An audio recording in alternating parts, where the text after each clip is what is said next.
There's an argument you'll hear a lot that Kenya's former President Uhuru Kenyatta was sabotaged by his deputy William Ruto, that he would have delivered if his deputy had cooperated, that he has a softer personality, a likable aura, a calm presence, and that the chaos was simply caused by the people around him. But here is the truth we must say openly. Uhuru was not a junior officer. He was the president of the Republic of Kenya. The presidency is not a position for sympathy or excuses. It's a position of power. And with that power comes full responsibility. If Uhuru genuinely believed that his deputy was sabotaging his vision, then he had two choices: take decisive presidential action, reorganize government, fire people, restructure his cabinet, push parliament, use constitutional tools, and take control. Or step down and tell the country the truth. But you cannot sit in the highest office for 10 years, watch the nation sink, keep signing loans, keep launching projects, keep addressing the country, and then later claim that someone else stopped you from delivering. That is not leadership. That is avoiding accountability. Because leadership is judged by outcomes, not explanations. And this is exactly where Kenyans need to mature politically. We have to stop treating politicians like personal heroes or defending them the way kids defend their favorite teacher or their favorite things. This is not kindergarten. This is not an emotional playground. This is a country with real debt, real hunger, real unemployment, and real consequences. In serious countries, for example, Japan, UK, South Korea, New Zealand, Australia, prime ministers and ministers resign for far less. They will resign for a failed policy, a budget overrun, a stalled project, and they will step down not because they want to, but because the system demands accountability. In Kenya, however, we have normalized the opposite. We excuse politicians, we protect them, and then blame their deputies, blame their advisors, and never blame the person who actually held the office. But we must change this mindset. When someone is entrusted with the presidency, they carry the full weight of success and failure. And if they fail, we must say it clearly, not with anger, not with hatred, but with the truth. Because at the end of the day, Kenyans don't eat personality. We will not survive on that aura. Kenyans will not prosper on charisma.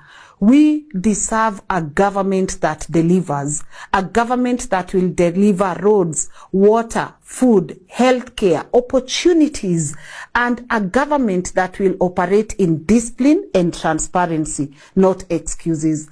And that is exactly why today's episode matters, because Uhuru Kenyatta's presidency cannot be reduced to personal chemistry, internal politics, or who liked who. It must be judged by what he actually delivered, what he actually failed to deliver, and the long-term consequences of his decisions.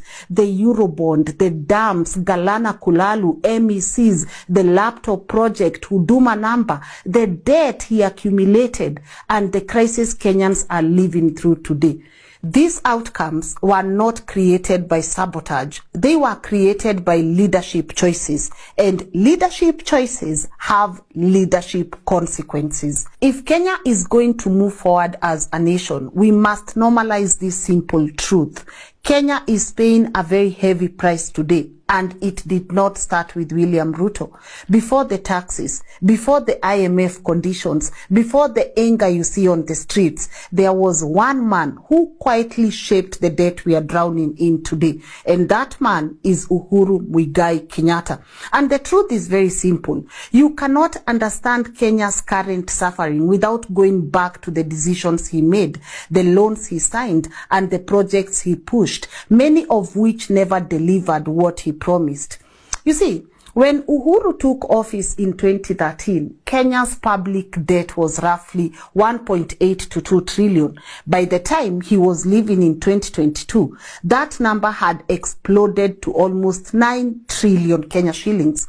When people talk about Kenya's debt crisis, most jump straight to the taxes and the IMF, but the real turning point happened in 2014, barely a year into Uhuru's first term, when Kenya did something it had never done before. It went to the international financial markets to borrow money directly from the global investors. And this was the first Eurobond in Kenya's history. Mark you, first Eurobond in Kenya's history.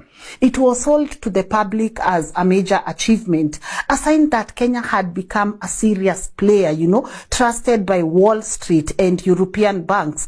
Uhuru's government borrowed $2 billion at once. And this loan came in two parts, one with 5.875% interest and the other with 6.875% interest. And those rates looked normal at the time. But for a developing country like Kenya, they were still very expensive loans.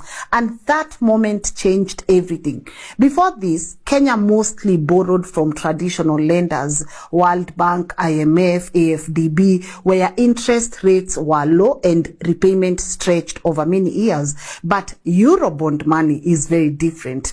It comes with tight deadlines, huge penalties, and no mercy if you delay. Once you enter that world, you are essentially telling the world, we are ready to borrow like a rich country, even though we are not one. And that's exactly what happened. Government told Kenyans that the money would fund energy and infrastructure. But when civil society and auditors started digging, something did not add up. Out of the roughly 250 billion Kenya shillings, only around 160 billion could be clearly linked to projects. The rest vanished into the budget, untraceable in any specific development project. For years, MPs, civil society, and even international organizations kept asking the same question: where did the Eurobond billions actually go? And not because the money disappeared into thin air, but because the Treasury could never show exactly which development projects it funded. Every audit ended with the same conclusion: the money entered government accounts, but it could not be traced to specific projects. And to this day, Uhuru Muigai Kenyatta has never given a clear project-by-project explanation. There is no breakdown, no list, and there is zero accountability.